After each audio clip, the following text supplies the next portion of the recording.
a natural resources-rich country. During the visit to the Minister of State, Office of the Vice President, Executive Director of the EITI, Mark Robinson, said their focus was to look into revenue mobilization, legal reforms, among other things. We're also here to encourage the government to deepen even further its commitment to implementation of the EITI. You'll all know that Sierra Leone scored really very well, a high score in validation back in 2022. Briefing the visiting team, government officials, CSO representatives, among others, said many positive things have been done in the sector. They, however, pushed for some legal reforms, effective communication to the local communities on the operations and adherence by mining companies to the laws of Sierra Leone. The reason being is that EITI in Sierra Leone is heavily underfunded and under-resourced. The tool for me for EITI is communication. That's the major thing. And you kept hammering on how do people get information in this room and outside this room. According to the Minister of State, Office of the Vice President, Manti Tarawali, the visit was very timely and it was an opportunity for them to look into the issues that needed to be rectified. I think one is for us to review our policy and our legal instrument to see whether the new things we've heard today, which are new for us, fit into what we've already put down. New one again about us reviewing all the, the standards and selecting which standards we want to focus on each time. After the engagement with the multi-stakeholders group, the EITI boss, Mark Robinson, said they were committed to improving governance on oil, gas, and the extractive industries as a whole. He said Sierra Leone has been doing well under the EITI and that has the potential to attract more investors. The country needs to benefit from its own natural resources and citizens need to see that. One way of doing that is from taxes paid to the government. Because taxes from minerals will be the long-term solution to addressing the needs for investing in schools, hospitals and roads.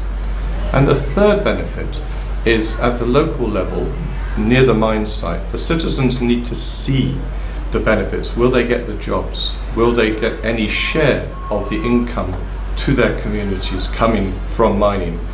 The Extractive Industries Transparent Initiative through Slbc is creating awareness of natural resources management, consolidating public and corporate governance, and providing data to inform greater transparency and accountability in the extractive sector. SLBC, Joseph Toure reporting. The Kru Tribal Administration has launched their ambitious reconstruction project for the Kru Courthouse, which is known as the Kru Tribal Administrative Building, during the ceremony held at the St. Edward's School Hall in Kingdom, which brought together a diverse crowd of Kru natives and supporters from both local and diaspora communities, all united in their commitment to preserving and enhancing their cultural heritage. Our reporter Christiana Kama has more. We must build the Kru Tribal Administrative Building because it is a symbol of our legacy. The Kru people helped shape Freetown, and this building will stand as a proof of our contribution to the development of the municipality. According to Chairman of the Building and Project Planning Committee, Kru Tribal Administration, Reverend Engineer Eranos Tape Thompson, the reconstruction project aims to maintain the integrity of the ground floor while implementing necessary structural engineering improvements. He said the plans include the construction of 4 new floors to accommodate various community functions, which include the courtroom, offices, multipurpose hall, vocational and computer training centers. Money generated from that building will be used to educate the Kru children and the neighborhood within the Cook community. Because helping just the Cook children and failing to help their friends, our children will still be corrupted. So it's an opportunity to address the social decline in the Cook community along Cook Town Road. This transformative initiative was seen as a crucial step toward restoring and upholding the cultural identities of the Cook people. The event marked a significant revolution in their efforts to restore their cultural identities, provide essential services to their ethnic group, help resolve minor tribal disputes, and also offer affordable vocational and digital trainings. Originally constructed in the early 1930s, the Crew Courthouse served as a pivotal institution for settling disputes among the Crew people and provided housing for the reigning chief. It also housed the Crew Primary School, now known as St. Thomas Municipal School, located in Ascension Town. However, decades of neglect have led to the significant degradation of the building, prompting the current generation of Crew descendants to take action. SLBC News are in Freetown. Christiana Kamari reporting.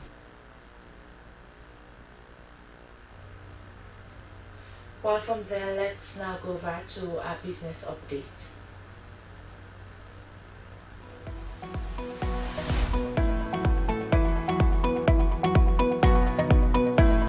Hello and welcome to Business Update, segment that brings you more insight in business and its contributions towards positively impacting the economy. I'm Dennis Fraser. Today we'll look at the exciting and amazing news as Sierra Leone Commercial Bank makes 61% profit in 2024, making it a significant profit margin in recent history. Sierra Leone Commercial Bank has announced its most profitable year in history, involving about 66,971,905 loans. This was made known during the 52nd annual general meeting held in Freetown. The news was met with great joy from stakeholders and financial observers who view this development as a strong indicator for both the institution's resilience and the country's economic progress. Here is Joy Ndumbea with the report.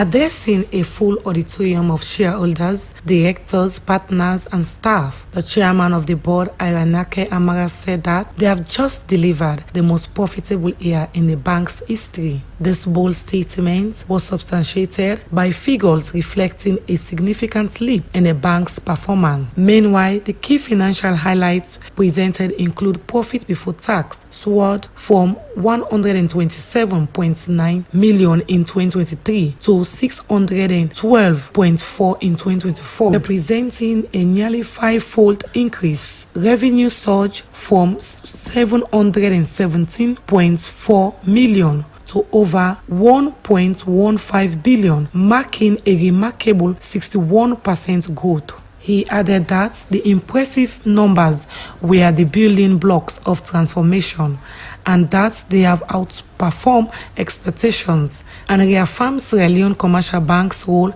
as a pillar of economic progress in the country. The government of Sierra Leone, in the sum of 59,732,242 leons 92 cents, being holders of 89.19% of the total shares of the company, and the National Security Insurance Trust (NASIT) in the sum of 7,239,663,003 cents, being holders of 10.81% of the total shares of the bank for the year ended 31st December 2024. Bank executive attributed this success to several crucial factors, include strategic leadership from the board, the unwavering commitment of the bank's management and staff, and a loyal customer base that continues to towards the SLCB with their financial needs. Throughout the meeting, recurring themes underscore the bank's future direction, digital innovation, customer-centric growth, and responsible banking practices. The chairman assured shareholders that this positive momentum is set to continue and accelerate as they set out plans on modernizing, digitizing, and growing with purpose. We conducted our audit in accordance with international standards on auditing. Our responsibilities under those standards are further described in the auditor's responsibilities for the audit of the financial statements section of our report. We are independent of the bank in accordance with International Ethics Standards Board for Accountants Code of Ethics for Professional Accountants, IESBA code. And we have fulfilled our other ethical responsibilities in accordance with the IESBA code. We believe that the audit evidence we have obtained is sufficient and appropriate to provide a basis for our opinion. The AGM concluded on an ambitious note, with the leadership reaffirming its resolve to continue setting new benchmark for the institution. By Slbc Tv reporting. Many thanks to Joe and Dume for putting that report together, and that's all we have in this edition of Business Updates. Many thanks for watching. Goodbye.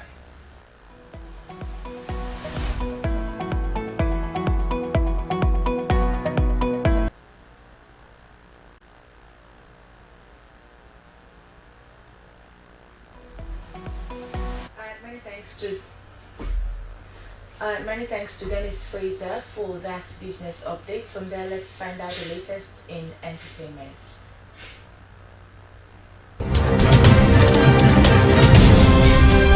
Hello and welcome to another exciting entertainment news with me, Abdul Mansari. In this edition of entertainment news, Emerson sets to release new song, Holy Water. Another is Lolo Simeon's house set to be used. And of course, we have Camouflage releases official video of his song, Blessing Bobo. Now, Emerson Amidou Bokari, aka Emerson the Sugar Medicine, one of Sierra Leone's Afropop singers and songwriters, known for his advocacy for social change, romantic songs, and politics songs to fight against corruption in governance, has set to drop another hit romance song titled Holy Water. This song will be hotter than even the last song he did with one of Nigeria's top superstars, Davido, Strawberry on Ice. Let's hear for ourselves.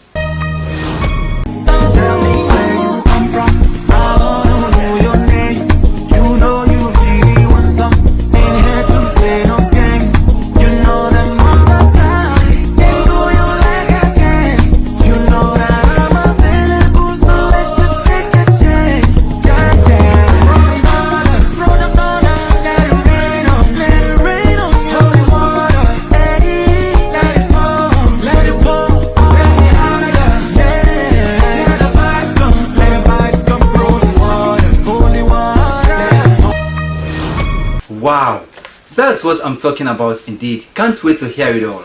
Emerson. Lolo Simeon, winner of House of Stars Season 2 reality TV show, has officially entered her new home 2 days ago. Hundreds of congratulatory comments have been sent to her page by fans and friends. The house was handed over to her by the King's Empire as part of her compensations in winning the House of Stars reality TV show. Congratulations to you, Lolo. All the best in your new home. And finally, Camouflage, a prominent artist in the music industry of Sierra Leone, known for his impactful contributions in the industry, has released his video of the song Blessing Bobo, which is out on all social media platforms. The video is a class and an outstanding one, with a lot of energy put into it. Blessing Bobo, blessing the family any sayaton. From up me take go down me footy they rock on. In a blessing Bobo. Come be blessing Bobo. And they wish for see me fall, but I still not fall down. Them try to challenge me, but I beat say whoa. Indeed, the video is classic. Well, that's all we have in this edition of Entertainment News. And now I've been your presenter, Abdul Mansari. Bye-bye.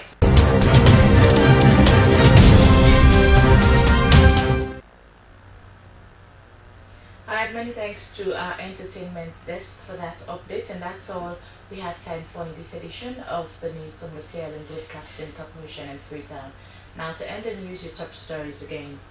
President Julius Maada Bio has reaffirmed Sierra Leone's strong commitment to promoting ocean life. Speaking at the 3rd United Nations Ocean Conference held in France, he urged world leaders to act now to save the oceans.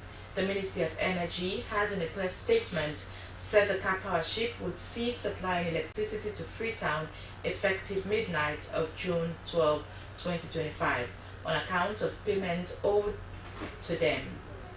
The ministry said government would also put measures in place to mitigate the effect on Freetonians, while the ship would only provide 6 megawatts to essential services and critical infrastructures like hospitals. And the leader of the opposition, APC Honorable Abdul Kagbo, has announced the immediate suspension of his party's participation in all parliamentary sittings and committee activities.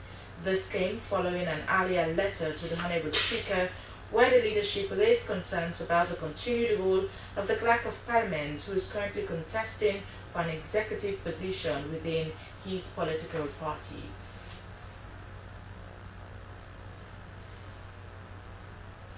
And that's how we wrap up this edition of the news from the Sierra Leone Broadcasting Corporation and Freetown. Thanks for watching, and do continue to stay tuned to the public broadcaster, the SLBC. More stories will pop up in our 3 p.m. and 9 p.m. editions of News Hour. And coming up next is Good Morning Sierra Leone. I'm Cecilia Alice Sisse. Goodbye. Keep watching the SLBC.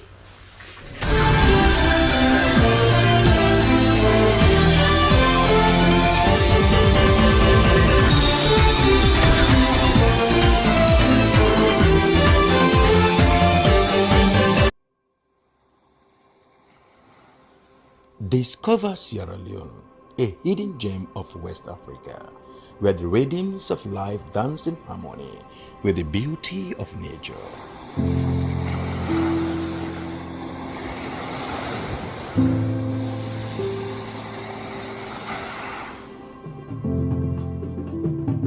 Feel the heartbeat of our culture in every beat of the drum, in every step of the dance.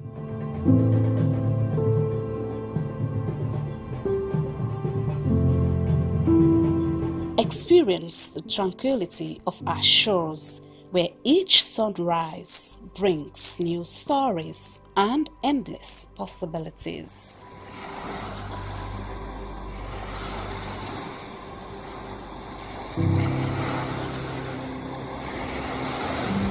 Immerse yourself in the vibrant tapestry of our daily life, where every color tells a tale and every face a friend.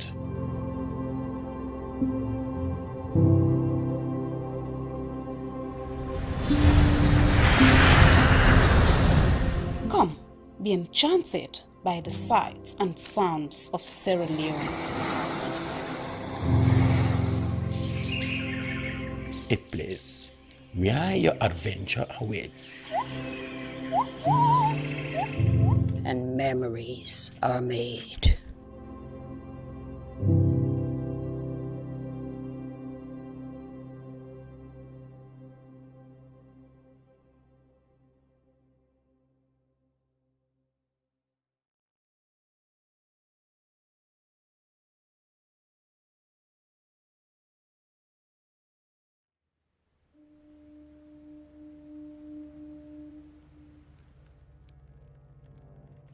A place cannot produce poems. It can only not prevent them. And Freetown is good at that, for Freetown has its own sudden elegances. People are slow to leave it, quick to return. And there are others who come for a year or two and stay for a lifetime, sensing that they found a city that is in the world, yet sufficiently on the edge of it to have a different resonance. Let me tell you something about this city. all of us. We're all just passing through, and we've all been here forever. Those who came, those who stayed, those who never returned. Tides turn, seasons change. We've waited and we've watched. But we've always been here. We've always listened. Because there is a different resonance here. It comes from the river, and the land, and the sky. It's our place, all of us. This city belongs to everyone. And you know when it's your time. And it's our time. Listen, we are Freetown. We are Freetown! The golden rules of Freetown. Don't pretend you're something that you're not. Don't go thinking you're better than anyone else. Or that anyone else is better than you. Don't shout about it. Get on with it. We are Freetown! Freetown! Freetown! Yeah! We found our voice again. I'm from India and Freetown. I'm from China and Freetown. I'm from the UK and Freetown. I am from Nexus.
Today is Wednesday, 11th of June 2025, and it is a pleasant morning and a warm welcome to your program Good Morning Sierra Leone, the program that always starts your day. I am Shaku Smile. And I am Francis Bannock, and our quote of the day comes from James Brown, and it says, road safety is a collective effort to prevent loss of lives. Well, in the program this morning, we shall be exclusively discussing about SLRSA and the SLP as they embark on a joint operation to restore safety along the right of way. Well, you can also be part of the conversation by sending your comments and views to the number on your screen, or you join us on our Facebook page, Slbc TV Live. This is Good Morning Sierra Leone.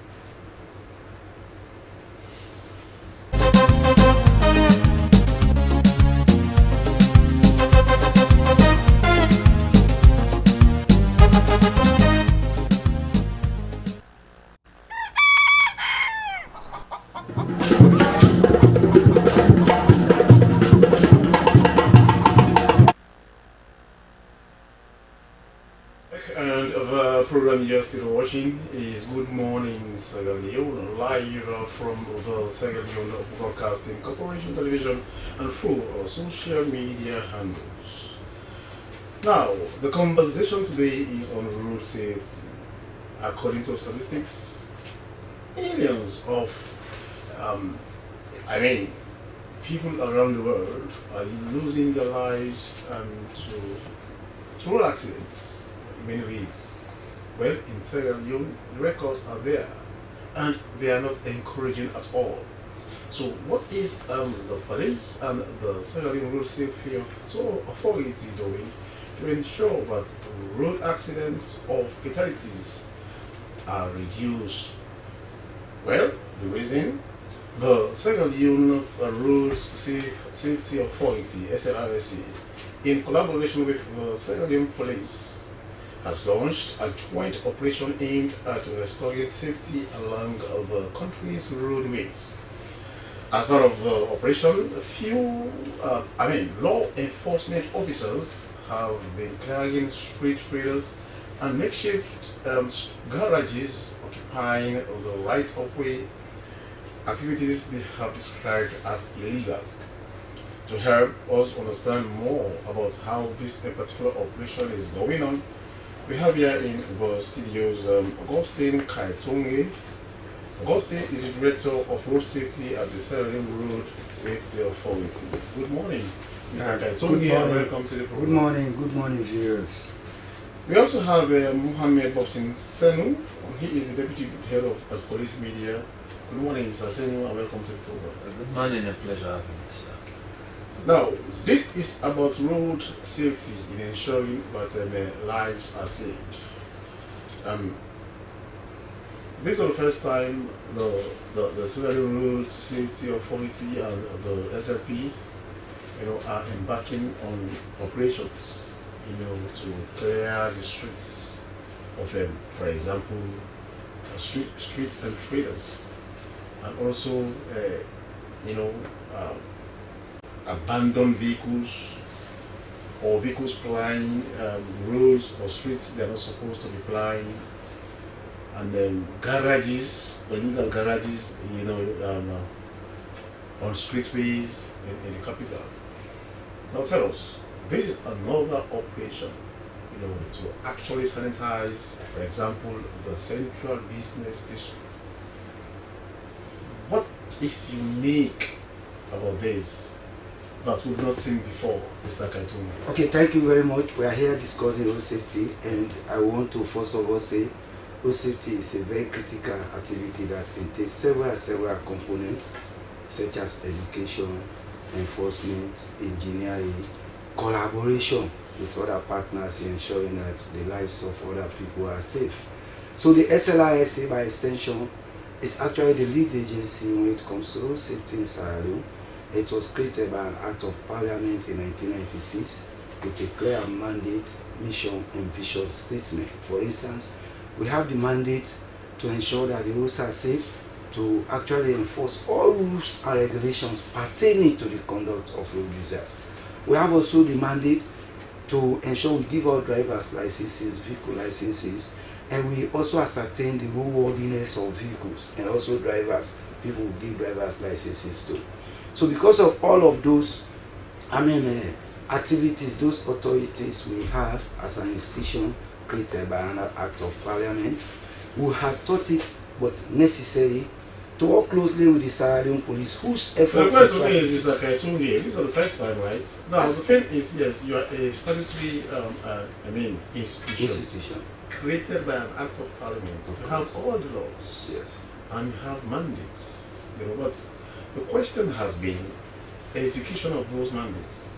Because the thing is, like I mentioned earlier, this is the first time you are directly working with the Sierra Leone Police to ensure that to ensure safety on our roads. But achieving, we've seen you, relaxing tough measures you've taken before. Like for example, we've heard about Operation Pushback, Operation. Several operations we've had. I know Mr. Senu knows what I'm talking about, and I know you know as well. Tell us,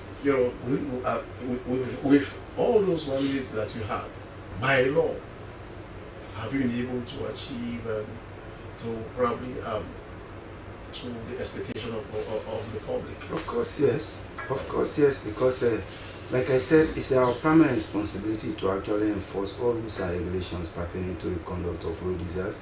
And like you rightly said, that this is not the very first time the Sierra Leone Road Safety Authority, in collaboration with other partners in the transport sector, has embarked on this kind of operations. We've been doing it. What has been basically the challenge is compliance and how we can sustain the process, the things we've been doing. But in compliance, now the thing is, you're having the Sierra Leone Police, compliance,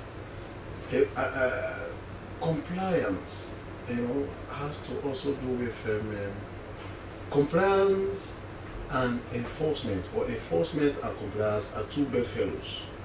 There is no way you can neglect one and expect the other one to happen. There are two bedfellows, they go side by side. So in as much as, yes, in your words, compliance is an issue here. But then what about enforcement? How much have you done in the area of enforcement? We've done so much in the area of enforcement, and that is why, like you rightly said, you've been seeing us all over the place, actually interfacing with our primary stakeholders, the bike riders, drivers, keke riders, to ensure that the thing they ought to and must do, they do them. And that is why you've been seeing us also managing traffic within the municipality of Freetown and other areas within Sierra Leone, because these are things that are entrenched in our actually acts as a primary responsibility functions that we are supposed to perform. But like you rightly said, that the issue of enforcement and compliance, they are intricately interwoven, in the sense that when you enforce, you have to ensure that you sustain what you've enforced so that compliance is there. And that is the reason why the recent activities we were embarked on to clear our bike riders, to also checkmate drivers at critical corridors that we think has been a very serious challenge. So is that this component is because I've seen several interchanges, yes, in this capital. Yes, sir. For example, I saw, just across. It was that. Of course. And then model. You get some joy. You see similar things. So are those? Areas I've just mentioned. There are other areas. Part of the uniqueness of this particular operation. There are other areas apart from those you just mentioned. So, Mr. Kaitongi, as Sheku was saying, this is just another operation amongst many others that you have been undertaking. And according to you, you are responsible to certify vehicles, of course, to ply the routes of Freetown. How do you think some of these vehicles that you have been certified are roadworthy? I do agree with you that there are some of these vehicles that are not roadworthy. There are some that are roadworthy, and because it is something traditionally be doing it manually, we realize that it actually did not yield the expected dividend we are expecting as an authority. So that also has actually moved us as an institution to ensure that we actually go digital, and that is why the authority has actually brought in the MOT system we are doing now digitally at the Sierra Leone Safety Authority headquarters, and which we intend to replicate the mobile MOT system, all of the provincial stations, because mind you, Freetown is not Sierra Leone. So basically, for commercial vehicles, when you have one and it has been examined before this time, because we examine, we validate, and we issue our license to you. So because we've been doing it that way, and we realize that it has not, like I said, yielded the necessary dividend, what basically we are doing now is to go digital, and because we are doing it digitally now, for any vehicle we've given license before this time, and for any vehicle that is being imported into Sierra Leone now, and you want to get license, you have to go through that model, you have to go through that system before we can actually. So this is just about new vehicles coming in. It's not but just now let's talk about if you go along the streets of Freetown, you have so many vehicles that are not roadworthy. They endanger people's life, even the community, even the atmosphere, because they will be oozing smoke all over the place. So these are all issues that I'm talking about. The thing I was trying to actually say has to do with what we are doing before and what we are doing now. So what about those that are already plying the streets? So going forward, that's what I'm saying. Going forward, the existing vehicles that are on the road now, in as much as we give them licenses, for any issue of that nature, you want SLISA to deliver that kind of service to you, you have to go through that MOT test, and if there's any defects on the vehicle, definitely you will not get it until you fix that defect. So it is at your same office that people will go without their vehicle to renew the license for the vehicle. That's thing of the past, like I was saying, it's thing of the past with the introduction of the digital MOT system. When did you start that? We started it last week because it has a lot of things we are trying to put in place. You realize that when you want to actually import some of the things they are doing over there and you want Sierra Leone to practice it, there are models you also use to fit into the system of what we are doing in Sierra Leone. So the MOT basically they are doing in Lebanon, You cannot actually transmit it in Sierra Leone here, it will not work. And that has been the challenge. But definitely, last week, we'll be able to solve, and there is now a clear threshold we've established for any vehicle that should actually fulfill that threshold before we give you. Okay, Mr. Kaitogi, you are not alone in this. The Sierra Leone Police is part of it, and you know, some of the things that we are discussing, it is under your purview. However, you work in partnership with the Sierra Leone Police to make sure we get the streets clear and very worthy for people who are using it. ASP, you are part of the Sierra Leone Police, and sometimes some of the things we are discussing, these people will go to the vehicles will go to the SLISA, but once they start flying the streets, it becomes a different story, because they are not always almost around, but your men are almost always on the street to make sure that they do the right thing. But sometimes it's a different story altogether. For example, we are talking about roadworthy vehicles that are roadworthy. They will be plying the street. You notice that these vehicles are not good. Even to get a serious break, they don't have. But yet, they will meet your guys, they will ask them to park. At the end of the day, what happens is a different story altogether. So how are you working with these people so that we get something different that will be safe for all of us? Yes, the whole thing is inter-collaboration, or I mean, we give support, and where we want to do effective operations, we bring them on board. Other agencies that we think they can also help us provide better solutions to some of those problems. For far too long, most of the operations we have been doing together with them, they have been very successful because they have their own mandate, we have our own mandate.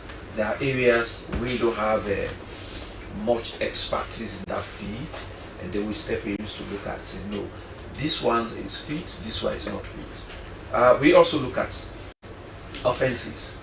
There are some, they are also like, I mean, they have the authorities to issue tickets where there is need for that one.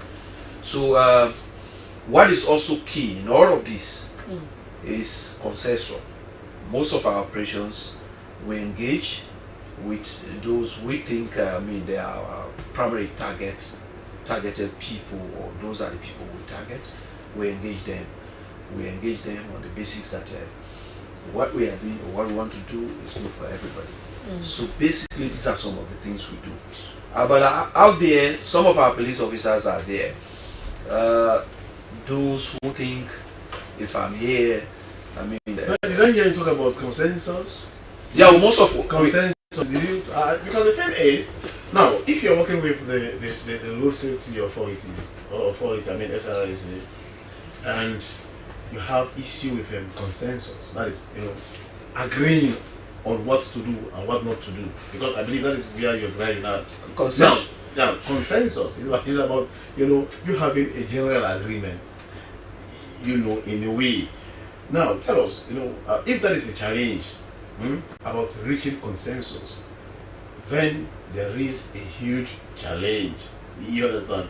So, what are difficulties around reaching consensus? Now, consensus in a sense has to do with like enforcement. Yeah. If, for instance, we are saying that the front view of SLBC, no vehicle should park there. Those who are in the habit of parking, we have to engage them. That is the concession, to see reason why. But now, enforcement, because now, if you are saying consensus, in this case, are you saying within, you know, the enforcement agencies, like for example the SLP and the SLRIC, are you having issues, you know, on consensus, on reaching consensus? Because let's say, for example, like you said, okay, vehicles should not ply, I mean bikes should not ply the central business district, and the SRIC is having a different view on that, you know, especially reference to certain streets. Then you have not reached consensus. So it will always be, there will always be a challenge, because you have to agree, because you are all intergovernmental agencies. You have to agree for you to execute whatever policy, you know, or operations as the case may be. So if there is issue with consensus, then it means it has to be addressed. It is very important. Yes, the consensus has to do with we are human beings, and we are also dealing with human beings. For instance, like the removal of the commercial motorbike riders, I mean, of the CBD, they have been doing these things. And if we want to enforce the law now, we meet with them, say no, effective this period and this period, we want you guys to stop your operations. Why? This will be the question on the side of the bike riders. Why? We help them understand the difficulties, the life-threatening situations involved as well. They will profile alternative mechanisms. So that is the consensus I'm talking about. For instance, the operations on the side, we know before you plight any vehicle or any fleet, you must have gone through license, valid driving license, I mean the license and insurance, all those things require you must have, I mean, ensure that that is enforcement. That is primarily the role of the SLRSA. Now, Mr. Tutangi, I think this one is very serious. Now, have you at any point in time disagreed with probably a suggestion, you know, in so far as road safety is concerned, you know, with the SLP? Have you disagreed in we've such never area? disagreed with them because, for instance, the need for a road safety corps to exist in Sierra Leone is to complement the effort of the Sierra Leone police. So complementarity in its sense has to do with you sit together, you discuss, and you have actually an agreement. You reach a consensus. A consensus that this is how we do it, and these are the strategies, these are the mechanisms we apply to ensure that we actually achieved the intended purpose for whatever operation. So, Mr. Kaitongi, this is not new. This is not the first operation you've embarked on, and we've not seen much, especially in residential areas. We've seen where people have turned some of the main streets into business places. Some people even put up structures, permanent structures, as if it's a business place, but they are actually staying in some of these places. This is a concern. Even when you want to use this rule, if you get into problem with them, it's a different story altogether, even when it is your right as it is citizen. So how different is this going to be? Of course, I agree that the things you've mentioned are really happening in our society, Sierra Leone, and that is why at the given point in time, the Ministry of Internal Affairs, that is regulating the Sierra Leone police, actually extend an invitation to all stakeholders that are key in ensuring the city council becoming the only municipality. So for anything you are doing in that direction to get the traders off, the police can come in, Sierra Leone Road Safety Authority will also come in, and we have now different tasks we can assign, considering the fact that we are all multi-task, to ensure that the task the ministry wants and the focus should actually be achieved. So the minister, in his view, realized that yes, these things are happening, the street is so congested, you have people that are encroaching, they are actually doing businesses where they are not supposed to be, and that it's lawlessness, and we should actually crack down on lawlessness. But the thing is that how can you as I speak, it is difficult. The Freetown City Council, SLIA, that has the primary responsibility to do roads and look at the infrastructure, like you mentioned, the right of way, because that's their own responsibility. We have to be very clear on some of these things to actually tell you guys that these are the things we do, these are the things the police do. But the thing is that now you are challenged. Now we can all collaborate. Mr. Tutangi, let us talk about Kaitungi, I'm sorry. Yeah. Now, the thing is, some of these leaders who are occupying these right of ways or the streets where they are not supposed to treat. Now, if, for example, they are paying dues, or how do you call it? It is market dues. Market dues, you know, to the Freetown City Council, for example. Now, they are considered to be illegally occupying these streets, but at the same time, market dues are being collected from them. Is that not, you know, a justification? But they are supposed to be there, because if they are not supposed to be there, you are not supposed to be there, everybody knows. And at the same time, market dues are collected from you. it is a justification that I must stay. Don't you think so, Mr. On their side, yes. On their side, they think it's a justification. But on the side of the law enforcers, it's an offense. Because we are not just regulating those who are using motorbikes, vehicles, but even those who are using the pedestrians as well. And we are also doing this in their own for the sake of their own safety. You understand? So, but what they say, we cannot do. We have to bring them on board. The city council, we have to bring them on board. I mean, to ensure we jointly carry out this operation for a successful, outcome of it.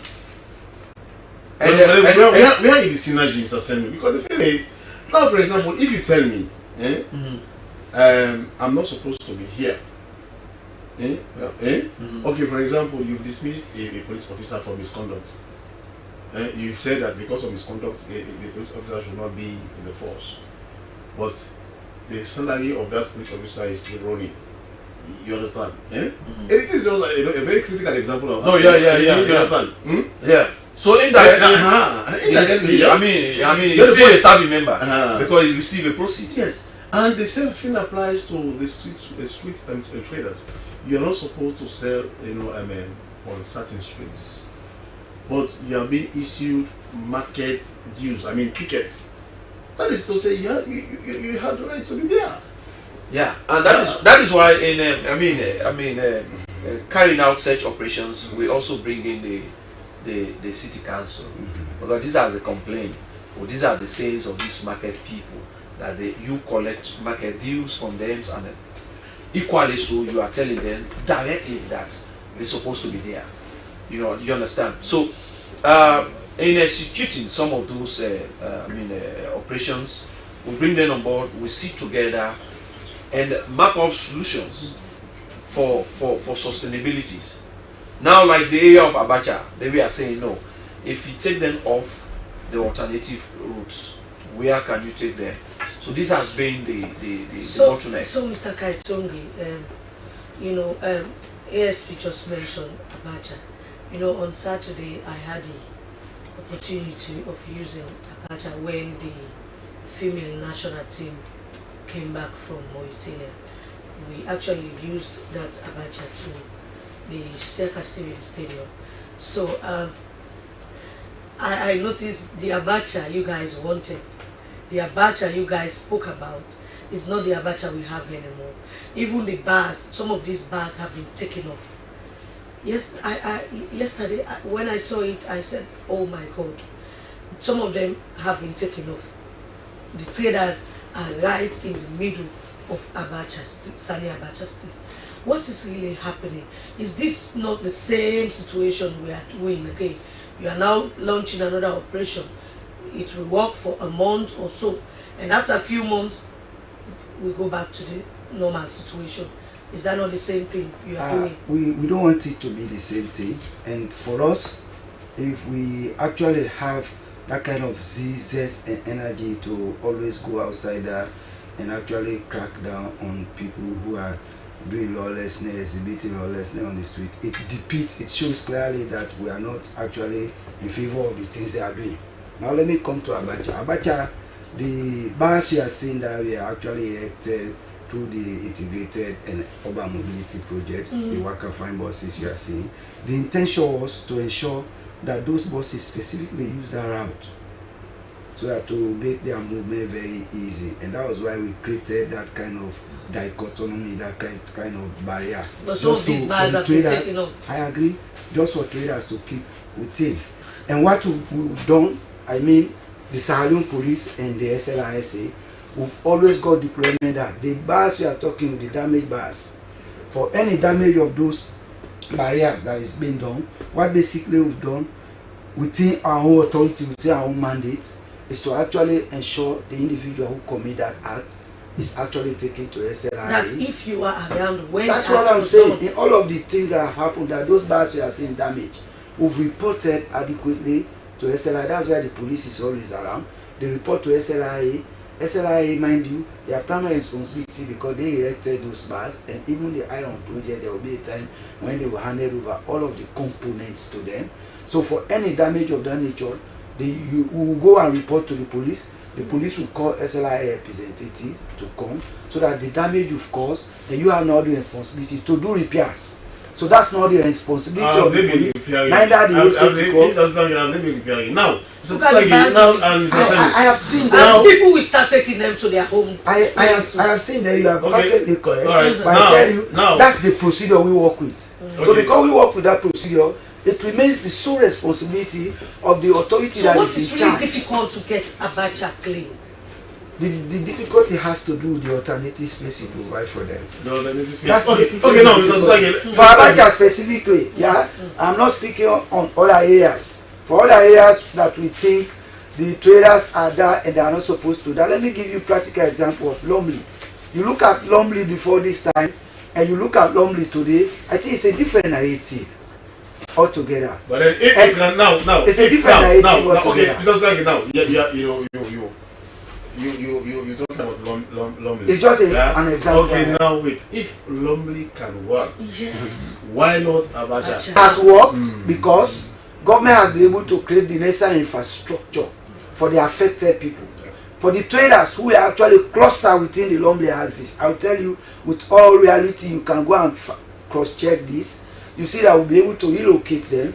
The bike riders who are there, the facility that was created through iron, there's a space provided for them there. The keke riders. So basically, all what we are doing now, the enforcers, is to monitor the process so that nobody circumvents the rules and regulations. Okay, now Mr. Kaitongi, I keep on calling you Kaitongi. Now, this question is a question for both you and Mr. Senu, Deputy Head of Police Media.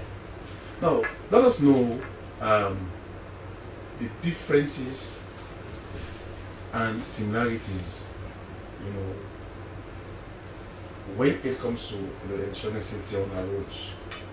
The differences and similarities between you, the SRISA, and part of the SLP in areas of enforcement, compliance, as the case may be.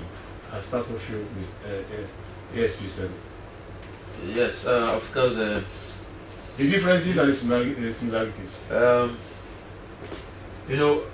The establishment of the road corps itself. That's from the similarity. Some were trained together, went to PTS, we are given the same orientations. But like when you went to, we're talking about people who have gone to higher educations, you have your own, discipline, where you can say, oh, this is my major and this is my minor. So they concentrated on the regulations, that is traffic regulations, right? Coming back to the differences, they issue tickets on the spot, right? We charge, we investigate, we charge you to court based on the act. You understand? They also operate on the regulations, and the other, on the sense, we also complement their efforts, because when the whole thing itself was a new game in 1996 until 2000. So wherever they are to enforce, they work alongside with the police. Because the thing is that the reason I'm asking this question, Mr. Seno, SP, is that I've heard people say, okay, it is like the police is doing the job or the work of the SRSA, the road traffic corps, and the same thing also applies to the SRSA doing the work of the police. So there seems to be some kind of overlapping and also duplication, you understand? So that is why I really want to know the differences and similarities between you, the police, and that of the SRSA. Yeah, the similarities, we enforce. Both we are enforcers, but they have their own specific mandate. They check, we'll equally check, you understand? But the key things has to do with the issues tickets on the spot. You pay on the spot, and there are some operations. In fact, we bring them on board. Say, okay, before we charge you, take you to court. It's a long, procedure. What is you have to issue tickets. You pay, then you move.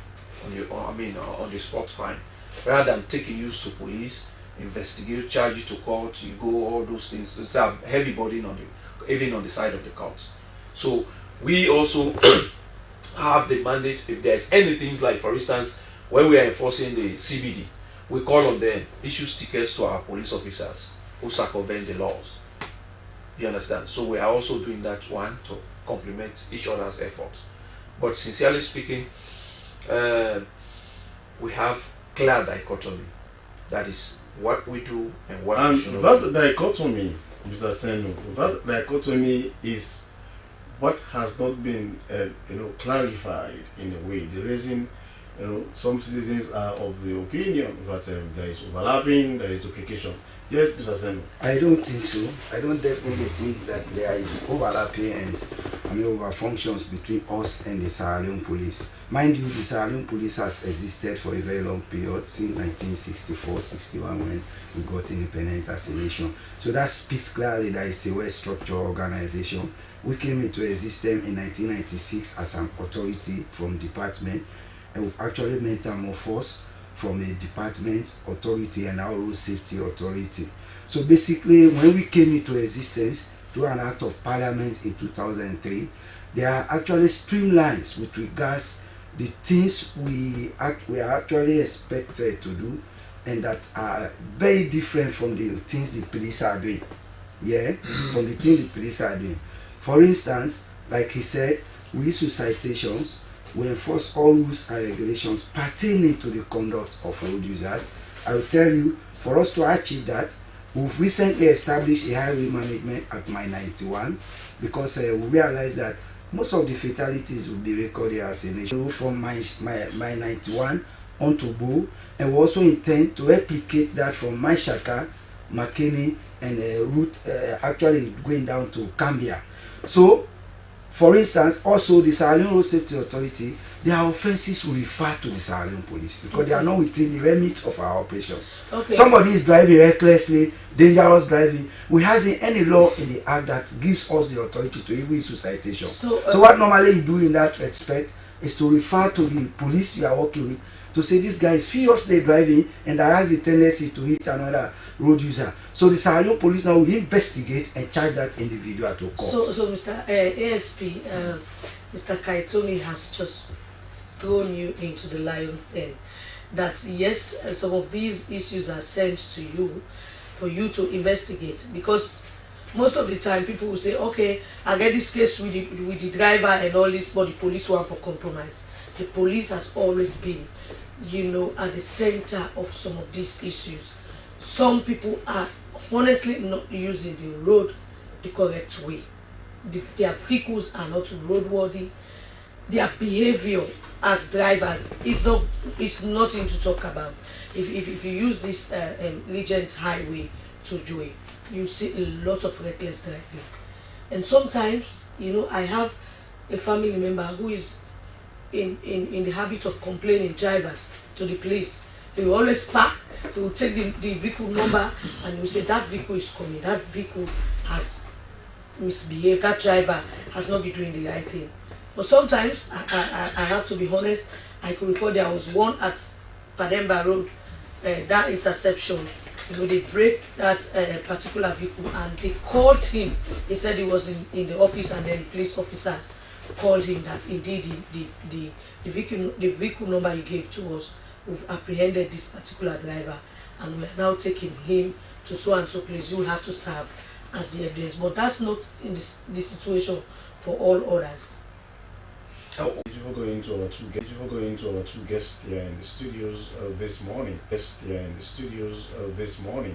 and I start with the AYV newspaper. And then the AYV News says at the United Nations Ocean Conference, President Bio commits to sustainable development. And also with the AYV News. Newspaper, APC members of Parliament Baranta, and an international labor conference an international labor conference, international labor conference, labor minister calls for global solidarity on informality. These are some of the stories you can see in the UIB newspaper. From the UIB newspaper, we go to the Awareness Times. Awareness Times with many stories. To rectify post-war marginalization and for security, economic, social and cultural reasons, Kisibeng deserves full district status. And Speaker pleads with APC MPs to stay active in Parliament. Minister Soare addresses informal workforce issues at Labour Congress. And finally, on the front page of the Awareness Times, FC Canon protest dismissed over technical breach of SLFA rules. These stories from small you find in the Awareness Times. Yes, and from the Awareness Times, I move on to the Calabash newspaper, which says U.S. Embassy in Freetown suspends some non-immigrant visas after White House proclamation. I'm still with the Calabash newspaper. Power cannot run on promises. Cap Power ship needs payments to keep generators running. Still with the Calabash, Paramount Chiefs and pledge exclusive support to Gentle Group in landmark mining agreement. These are some of the stories you can see in the Calabash. So from the Calabash, we go to the Standard Times newspaper. Standard Times opens with a banner headline: Dissolve SLMMTC now. Controversies over mining rights and local empowerment. This goes with a picture of former candidates for the mayoral seat, the Freetown Amejentu Kamara, and Petroleum Directorate due partners to commence 3-dimensional multi-client seismic survey. These stories plus more you find in the Standard Times. Well, from the Standard Times, I move on to Technical University. APC MPs boycott Parliament over Clark's political ambition. Fuel price drops, yet local government minister state government's position, and this goes with the photo of the Minister of Local Government, Ambassador Tamba John Lamina. And AG and Minister of Justice lays down landmark Criminal Procedure Act regulations. And final story on the front page of the satellite newspaper is opposition APC MPs suspend participation in Parliament. Well, viewers, we must inform you that views expressed in these newspapers do not in any way reflect the views of the SLBC. We are merely reviewing what the papers are saying. This is Good Morning Sierra Leone. We still have our guests in the studios. So we go to you, Mr. Kaitongi. You know, along Kenema Road, when I was growing up as a kid, Kenema Road used to be one of those streets that you love to stay. But the story is different today. Kenema Road, that's President Lord interception. That place is becoming something else. Is it part of your operation? Of course, it's part of my operations, and the operations we actually are doing currently with the Sierra Leone Police, City Council and other stakeholders in the transport sector. I will also tell you that that is as a result of the population density, because like you rightly said, and during that time you consider the population before and the population now. And nevertheless, we realize that should not serve as a hindrance to road safety. So we are actually enforcing, and I am very sure that you agree with me on several occasions before. So that is why I'm saying it's a new thing that has been introduced, and there is nothing that is difficult than the beginning or the. The thing is that they can use Mr. Kaitoni, they can use Android phones. Right? Let me answer. What ask me to know what are we doing? Yes, with what regards are you doing? No, you are emphasizing on the newness of how the system was, how it is now, and because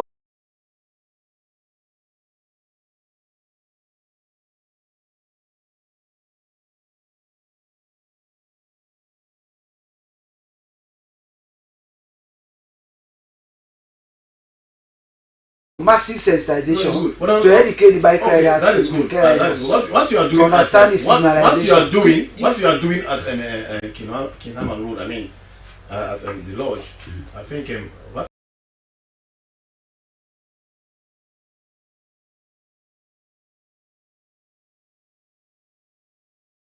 also has to be replicated in over 8 years. It's not only Kenema Road we are doing this. If Sierra Leoneans that are listening, we actually agree with me that the other day we are at Longley. We started it right at Longley. We have our PA system. Maybe what Sheku is saying. We started it right at Longley. We have our PA system. And maybe what Sheku is saying, Kenema Road is more effective and organized than the other places. Longley too is effective. In fact, currently we are at Ferry Junction. That is the most difficult place now we are, because you have the Ahmadiyya school there and you have other schools that are within that vicinity. So when one sees school off and you see actually the light is on, vehicles are moving, drivers are all over the place. So if our presence, I mean the Sierra Leone police and the Road Safety Corps, we are not there, it will become very difficult to manage. What are the